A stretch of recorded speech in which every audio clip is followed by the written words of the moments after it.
সংকট আরো ঘনীভূত হচ্ছে, পরিস্থিতি হচ্ছে উত্তপ্ত। আজকে সর্বশেষ প্রফেসর মোহাম্মদ ইউনূস তার সেই পরিষদে মিটিংয়ে তিনি যে শঙ্কাটা প্রকাশ করেছেন এবং তিনি বলছেন যে এইভাবে চলতে থাকলে নির্বাচন করাটাই অসম্ভব হয়ে যেতে পারে। এমনকি তিনি শঙ্কা প্রকাশ করেছেন যে এই পরিস্থিতিতে তো ব্যালট বাক্স ছিনতাই হয়ে যেতে পারে। তার এই শঙ্কার কারণটা কি? একটি সরকার যখন চলে, সে অবশ্যই তার সবগুলো বড় স্টেক হোল্ডারের সাথে সমন্বয় করে তাকে সিদ্ধান্ত নিতে হয় এবং রাষ্ট্র পরিচালনা করতে হয়, সরকার পরিচালনা করতে হয়। তাছাড়া বিশেষ করে এই সরকার যেহেতু একটি আপদকালীন বা সংক্ষিপ্ত সময়ের জন্য একটি সরকার, তাদেরকে আরো বেশি সতর্ক হতে হবে।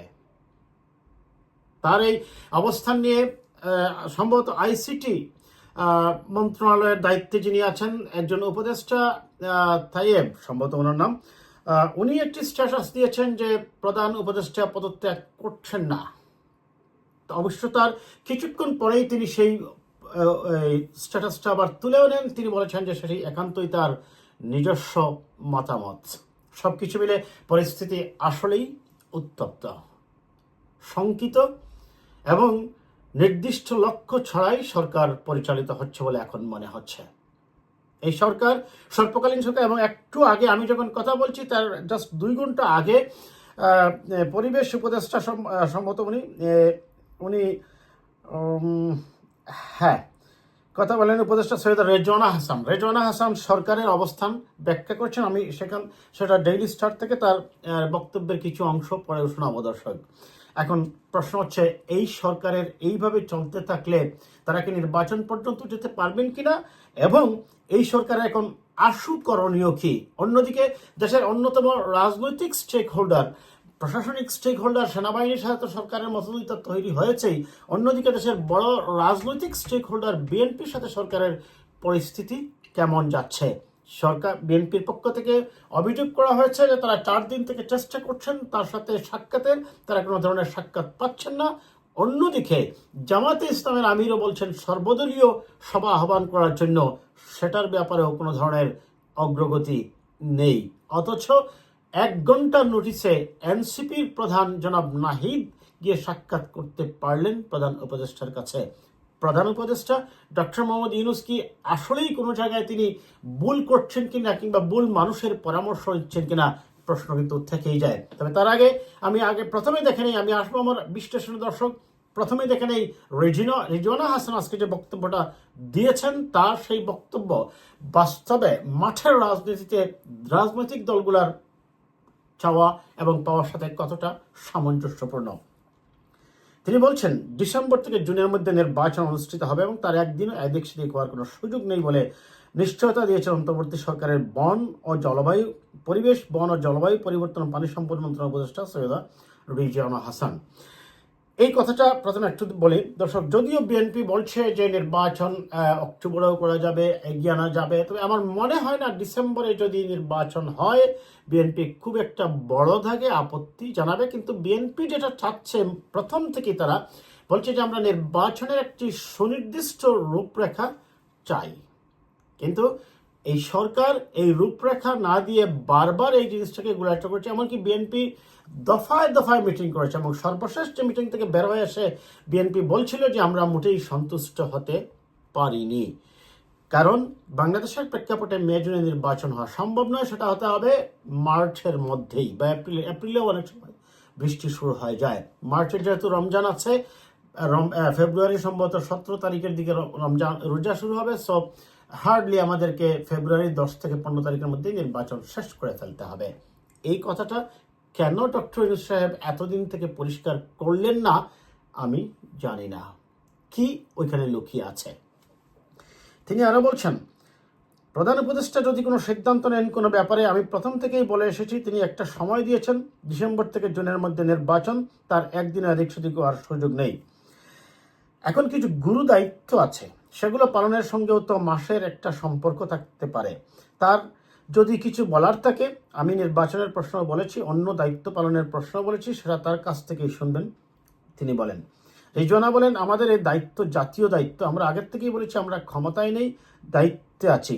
এই দায়িত্ব তখনই পালন করা সম্ভব হবে যখন আমরা সকলের সহযোগিতা পাব। আমি আসবো আমার আলোচনায় দর্শক।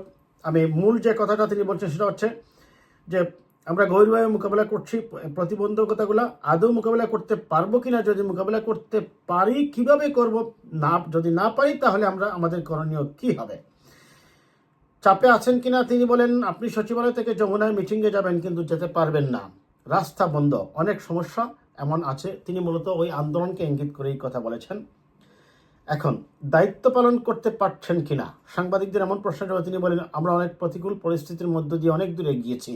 সংস্কার কমিশনের রিপোর্ট দিয়েছে, সেই রিপোর্টের উপর রাজনৈতিক অক্ষগুড়ার প্রক্রিয়া শুরু হয়েছে, সকল রাজনৈতিক দল সেখানে অংশগ্রহণ করেছে। যাই হোক, আমি ওগুলা এত ডিটেলস পড়ছি। এখন বিএনপি মূলত থেকে সরকারের সাথে আপনারা জানেন যে দফায় দফায় মিটিং করছে এবং বিএনপি সবচেয়ে বেশি মিটিং করেছে সংস্কারের ব্যাপারে।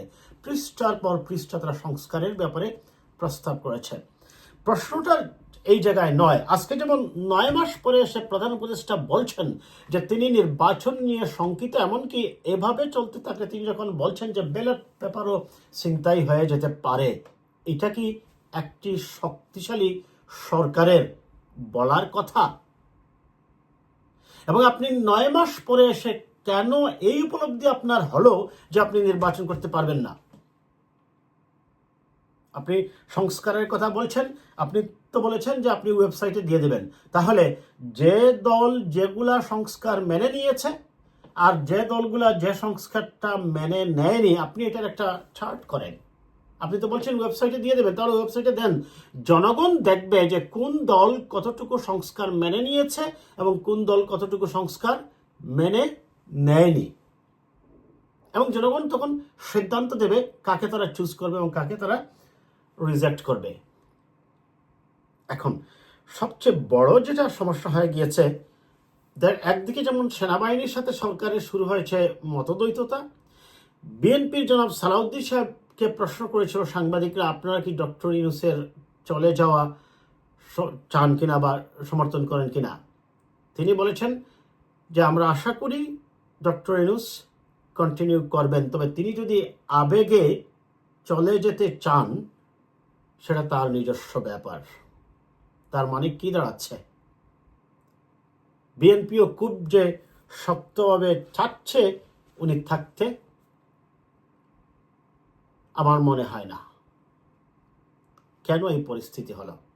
ডক্টর মোহাম্মদ ইউনূস বারবারই প্রথম থেকে একটা জিনিস ভুল করছেন, যে তিনি বলছেন ছাত্ররাই তার নিয়োগদাতা। এইটা করতে গিয়ে তিনি অতিরিক্ত হাইলাইট করেছেন এবং দেশের প্রধান যে স্টেক হোল্ডার তাকে তিনি দূরে ঠেলে দিচ্ছেন। তাদের সাথে তো সমন্বয় করেই তার সরকার পরিচালনা করা উচিত। এবং নির্বাচনের ব্যাপারে বলা হচ্ছে নির্বাচন জনতনভাবে হলে কেউ আসবে। এখন দেখুন, জনগণ যদি কাউকে সিলেক্ট করে নির্বাচন নিরপেক্ষ দিলেই তো বিএনপি পাশ করবে, এই বয়ে শেখ হাসিনা ওয়াজেদ কি করেছিল? নির্বাচন নিরপেক্ষ দেয়নি, জোর করে নির্বাচন করেছে, দিনের ভোট রাতে করেছে, আমিডামি করেছে, 153 জনকে আগেই নির্বাচিত করেছে। তো এই বয়ে শেখ হাসিনা যখন নির্বাচন দিল না, আপনাদেরও কি এই বই এসে গেল নাকি যে নির্বাচন হলেই বিএনপি চলে আসবে, এই বই আপনারা নির্বাচন দিবেন না? এই বুথটুকু বা এই ধরনের কনসেপ্ট ডক্টর মোহাম্মদ ইউনূস সাহেবের মধ্যে এখন মনে হচ্ছে, আমার কাছে কেন জানি মনে হচ্ছে গ্রহ হয়ে গেছে। এবং কেন তিনি এইভাবে বিষয়টা নিতে গেলেন? বিএনপি, আমি তো এই মুহূর্তে সত্য কথা বলতে মানে এর বিকল্প দেখছি না। জনগণ যদি তাদেরকে নির্বাচিত করে, এখন আপনি প্রশ্ন করতেই পারেন বিএনপি আসলে কি সব কিছুই রেগুলারাইজ হয়ে যাবে, সব কিছুই সুষ্ঠু সুন্দর সুচারুরূপে চলবে? আমরা সেই নিশ্চয়তা দিতে পারবো না, কিন্তু আমরা যদি ইরেগুলারিটিস দেখি ওই সময়ও কথা বলবো, প্রতিবাদ করব। শেখ হাসিনার সময় যেভাবে অন্যায়ের প্রতিবাদ করেছি, এখনো কথা বলছি, ভবিষ্যতেও কথা বলবো। আমি কথা বলবো বলতে আমি আমাকেই বুঝাচ্ছি না, আমরা সমালোচকরা কথা বলবো, নেটিজেনরা কথা বলবে, সাংবাদিকরা কথা বলবে, মিডিয়া কথা বলবে, সুশীল সমাজ কথা বলবে, রাজনীতিবিদরা কথা বলবে। কিন্তু আপনি আরেক দল এসে যাবে এই সংখ্যায় আপনি নির্বাচনকে বারবার কোনো না কোনোভাবে একটা শক্তির ইন্ধনে বা একটা গোষ্ঠীর প্ররোচনায় আপনি ভিন্নভাবে উপস্থাপনের কোনো সুযোগ আছে বলে আমি মনে করি না। এটা গেল একটা দিক। দ্বিতীয়ত হচ্ছে জামায়াতের আমিরও একটি সর্বদলীয় সভার আহ্বান করেছেন, সেই ব্যাপারেও আমরা সরকারের পক্ষ থেকে কোনো সাড়া দেখিনি। অথচ নাহিদ 1 ঘন্টা নোটিশে গিয়ে ওনার সাথে দেখা করতে পারে। কেন? যাই হোক দর্শক, ভিডিওটা লম্বা হয়ে যাচ্ছে, কিন্তু এখানে আর অনেকগুলো বিষয় আছে। কিন্তু পরিস্থিতি যে উত্তপ্ত হচ্ছে এবং সময় সময় এই পরিস্থিতি আমাদের জন্য খুব ভালো ফল বয়ে আনবে না, সেটা আমি বলতে পারি। এখন তিনি গেলে এটি সত্য যে এই মুহূর্তে অনেকগুলা আরো নতুন সমস্যা ক্রিয়েট হবে। এই পদত্যাগের ইস্যুটা এখন আরো শক্তিশালীভাবে আসতেছে, কারণ এই যে ফাইয়াজ তাইয়েব আহমদ যে স্ট্যাটাসটা দিয়েছিলেন, তার মানে তিনি সেটা সরিয়ে ফেলেছেন এবং তিনি বলছেন যে অধ্যাপক ডক্টর মোহাম্মদ ইউনূসের ক্ষমতার প্রয়োজন নেই, কিন্তু বাংলাদেশের জন্য, বাংলাদেশের শান্তিপূর্ণ ডেমোক্রেটিক ট্রানজিশনের জন্য ডক্টর ইউনূস স্যারের দরকার আছে। যাই হোক, তিনি বলছেন যে প্রধান উপদেষ্টা পদত্যাগ করবেন না, এই কথাটা বলছিলেন, কিন্তু পরে তিনি সেটা আবার সরিয়ে নিয়েছেন এবং বলেছেন সেটা তার ব্যক্তিগত মতামত ছিল। তার মানে বোঝা যাচ্ছে যে ডক্টর ইউনূস এখনো পদত্যাগের ব্যাপারে মন স্থির করতে পারেননি, বা তার পদত্যাগ করার সম্ভাবনাটাও বেশি। তাহলে কি ভিতরে ভিতরে একটি জাতীয় সরকার গঠনের বা বিকল্প একটি সরকার গঠন করে তার কাছেই ক্ষমতা ছেড়ে দেওয়ার জন্য তারা কাজ করছেন? আমরা কিছুই এখনো জানি না, সবকিছুই দুয়াশার মধ্যে আছে দর্শক। তবে আমরা এটা প্রত্যাশা করি অ্যাজ আর্লি অ্যাজ পসিবল। আমি মনে করি একটি নির্বাচিত সরকার আসলেই মানুষ অন্তত 5 বছরের জন্য মনে করে যে একটি ভরসা আছে, তাহলে হবে কি, বিশেষ করে ইনভেস্টররা ইনভেস্ট করবে। কারণ অর্থনীতির জন্য হলেও এখন একটি নির্বাচিত সরকার প্রয়োজন যত দ্রুত সম্ভব।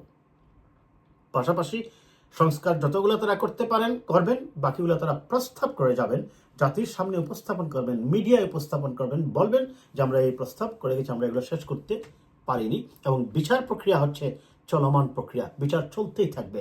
সবচেয়ে আশ্চর্য হলো, আপনি বিচারের কথা বলছেন, 9 মাস হয়ে গেল, শেখ হাসিনাবাদীদের একটি বিচারেরও, একটি মামলারও আপনি রায় দিতে পারলেন না। হোয়ারেজ বেগম খালেদা জিয়াকে 2 সপ্তাহের ট্রায়াল করে শেখ হাসিনাবাদের বিচার দিয়ে দিল। আমরা অবশ্যই শেখ হাসিনার বিচার চাচ্ছি না, আমরা চাই নিরপেক্ষ বিচার, কিন্তু 9 মাস হয়ে গেল, আপনি কেন একটি রায় দিতে পারলেন না? যাই হোক দর্শক, আবেগ নয়, বাস্তবতা বুঝে জাতির স্বার্থে যুদ্ধের ময়দানে সৈন্যদেরকে ফেলে ক্যাপ্টেন চলে যাবেন, এটা আমরাও আশা করি না। তবে সকল পক্ষকে নিয়ে এবং প্রধান স্টেক হোল্ডার অবশ্যই বিএনপি, সেনাবাহিনী, জামাতকে নিয়েই, এনসিপি সহ সকল রাজনৈতিক শক্তিগুলোকে নিয়েই উপদেষ্টা, আমি মনে করি একটি নির্বাচনের সুস্পষ্ট রূপরেখা দিয়ে সেখান থেকে তার এগিয়ে যাওয়া উচিত। বিএনপি বলছে না এখনই দিয়ে দেন, বলছে সুস্পষ্টভাবে বলুন আপনি যে এই সময় নির্বাচনটা দেবেন আপনি।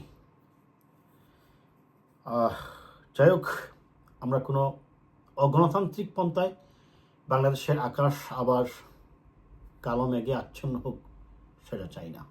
আজ